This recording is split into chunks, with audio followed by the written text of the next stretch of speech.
तो देख सकते हो भाई हैलोजन परिवार के तत्व कितने ज़्यादा क्वेश्चन हर साल इससे पूछे जाते हैं। ठीक है, देख सकते हो इलेक्ट्रॉनिक विन्यास के आधार पर आवर्त सारणी में हैलोजन परिवार के तत्वों की स्थिति की विवेचना, हैलोजन परिवार तत्वों की इलेक्ट्रॉन बंधुता क्या होती है, विद्युत ऋणात्मकता क्या होती है, इसका इलेक्ट्रॉनिक विन्यास क्या होता है, सारे क्वेश्चन आपके हर साल पूछे जाते हैं। ठीक है, तो मोस्ट इंपॉर्टेंट वीडियो देख सकते हो कितने क्वेश्चन आपके हर साल पूछे जाते हैं एग्जाम में। ठीक है, तो भाई इंपॉर्टेंट है ये आपका हैलोजन परिवार के तत्व, तो पूरा बहुत ही आसानी से हम लोग समझेंगे। ठीक है, तो प्लीज़ वीडियो को लास्ट तक देखना। तो चलो बात करते हैं हैलोजन परिवार के तत्व होते क्या है, हैलोजन एलिमेंट्स। ठीक है, तो देखो ये पूरे आप देख सकते हो आपका मोस्ट इंपॉर्टेंट है एग्जाम के लिए। ठीक है, क्योंकि इससे क्वेश्चन ये भी पूछा जाता है हैलोजन रंगीन के होते हैं, इसके बारे में भी बहुत ही आसानी से हम लोग जानेंगे। ठीक है, तो देख सकते हो भैया ये आपके हैलोजन परिवार के तत्व होते हैं। ठीक है, तो पहले इसकी थ्योरी पढ़ो फिर आसानी से इसे समझते हैं। फ्लोरीन का रोल देखो, फ्लोरीन का परमाणु क्रमांक 9, क्लोरीन का 17, ब्रोमीन का 35, आयोडीन का 53 और एस्टाटीन का 85। ठीक है, ये परमाणु क्रमांक भी लिख दिए हमने। ठीक है, आप देखो कहा गया आवर्त सारणी के वर्ग 17 में स्थित फ्लोरीन, क्लोरीन, ब्रोमीन, आयोडीन। ठीक है, फ्लोरीन, क्लोरीन, ब्रोमीन, आयोडीन और एस्टेटीन को हैलोजन परिवार के तत्व कहते हैं। ठीक है, इन 5 तत्वों को ही हम लोग हैलोजन परिवार के तत्व कहते हैं, फ्लोरीन, क्लोरीन, ब्रोमीन, आयोडीन, एस्टेटीन को। इन्हें वर्ग 17 के तत्व के नाम से भी जानते हैं। ये जो फ्लोरीन, क्लोरीन, ब्रोमीन, आयोडीन और एस्टेटीन है, इनको हैलोजन परिवार के तत्व या वर्ग 17 के तत्व के नाम से भी हम लोग जानते हैं। ठीक है, इतनी बात हो गई सिंपल, इतना आप बता लोगे तो ये इसका मान लो बेसिक कह सकते हो। ठीक है, तो ये हो गया। अब बात करते हैं इसके इलेक्ट्रॉनिक विन्यास की। ठीक है, इलेक्ट्रॉनिक विन्यास कैसे आप बात करेंगे, तो देखो कहा गया इलेक्ट्रॉनिक विन्यास की कि इन तत्वों के बाह्य कोश में 7 इलेक्ट्रॉन होते हैं। इन तत्वों का जो बाह्य कोश होता है, मतलब जो लास्ट वाला कोश होता है, उसमें कितने इलेक्ट्रॉन होते हैं? 7। क्योंकि इन तत्वों के बाह्य कोश का इलेक्ट्रॉनिक विन्यास NH2NP5 होता है।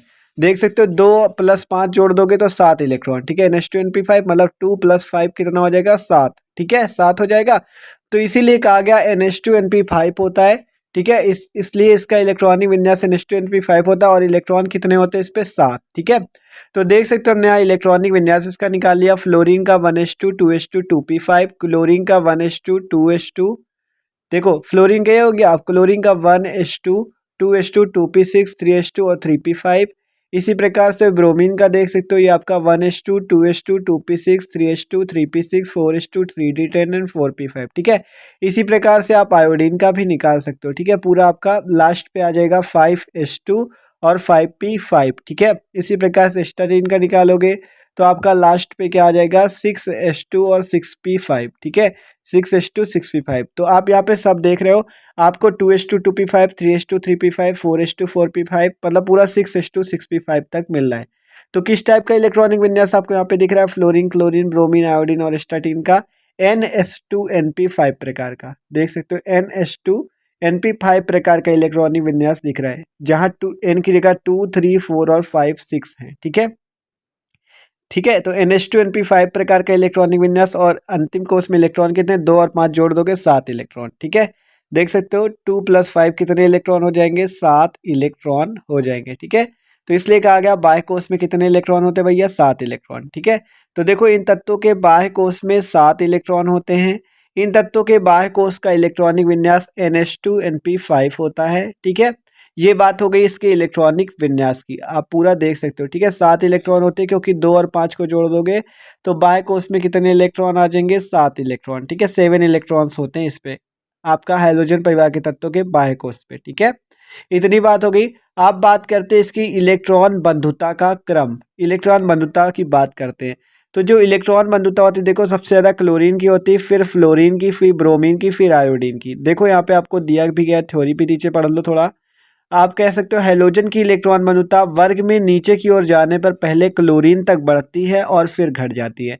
मतलब कि अगर आप नीचे की ओर आओगे फ्लोरीन से क्लोरीन की ओर, तो आपको पहले बढ़ी हुई मिलेगी क्लोरीन तक, फिर नीचे घट जाएगी। ठीक है, देखो आपको यहाँ पे ग्रेटर देन पे दिखाया है क्रम इसका, पहले क्लोरीन की सबसे ज़्यादा, फिर फ्लोरीन की, फिर ब्रोमीन की और फिर आयोडीन की। ठीक है, तो पहले नीचे की ओर आने पर क्या होती है? बढ़ती है, फिर घट जाती है। ठीक है, तो ये इलेक्ट्रॉन बंधुता की बात थी। तो देख सकते हो पहले फ्लोरीन, क्लोरीन, ब्रोमीन, आयोडीन में सबसे ज़्यादा किसकी होगी? सबसे ज़्यादा आपकी, देखो पहले आपका फ्लोरीन की कम, फिर उससे बाद क्लोरीन तक बढ़ जाएगी, फिर उसके बाद घटती चली जाएगी ब्रोमीन और आयोडीन तक। जैसा कि आपको बताया कि नीचे की ओर आने पर पहले क्लोरीन तक बढ़ती फिर घट जाती है। अब बात करते हैं वैद्युत ऋणात्मकता। तो देखो वैद्युत ऋणात्मकता सबसे ज़्यादा फ्लोरीन की, फिर क्लोरीन की, फिर ब्रोमीन की और फिर आयोडीन की। तो विद्युत ऋणात्मकता का मान वर्ग में ऊपर से नीचे जाने पर घटता है।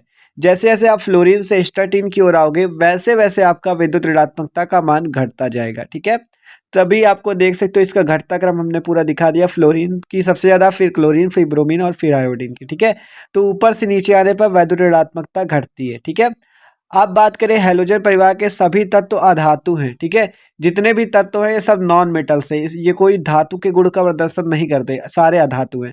ठीक है, इतनी बात पता चल गई। अब देखो अधातु पता चल गया, अब मोस्ट इंपॉर्टेंट क्वेश्चन की बात करते हैं, हैलोजन रंगीन क्यों होते हैं। ठीक है, बहुत बार पूछा गया क्वेश्चन, हैलोजन क्यों रंगीन होते हैं। तो देखो हैलोजन परिवार के तत्वों की बात करें, ये रंगीन क्यों होते हैं। तो देखो पढ़ो थ्योरी कह रहा है सभी हैलोजन रंगीन होते हैं। देखो नीचे कहा गया सभी हैलोजन जो होते हैं रंगीन होते हैं।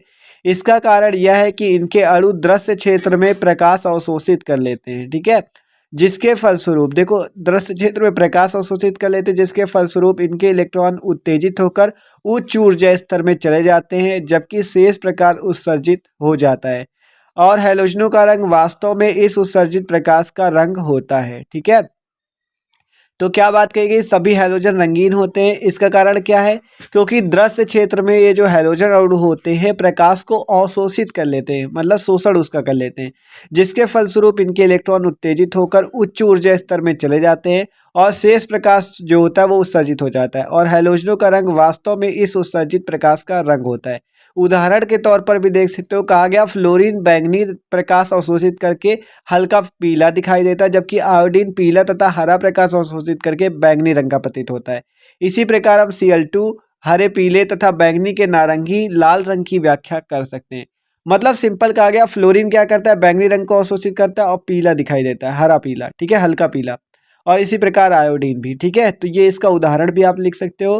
ठीक है, आप पढ़ लेना, तो उदाहरण तो उतना नहीं है, लेकिन ऊपर ये बताना पड़ेगा कि हैलोजन रंगीन क्यों होते हैं। ठीक है, ये क्वेश्चन पूछा जाता है, तो देख सकते हो भैया हर साल ये क्वेश्चन आपके एग्जाम में पूछे जाते हैं। तो मोस्ट इंपॉर्टेंट टॉपिक था, तो बहुत ही आसानी से हमने समझ लिया। ठीक है, तो देख सकते हो भाई। ठीक है, एकदम आसान था। तो यार वीडियो अच्छा लगा हो तो प्लीज़ वीडियो को लाइक जरूर कर देना।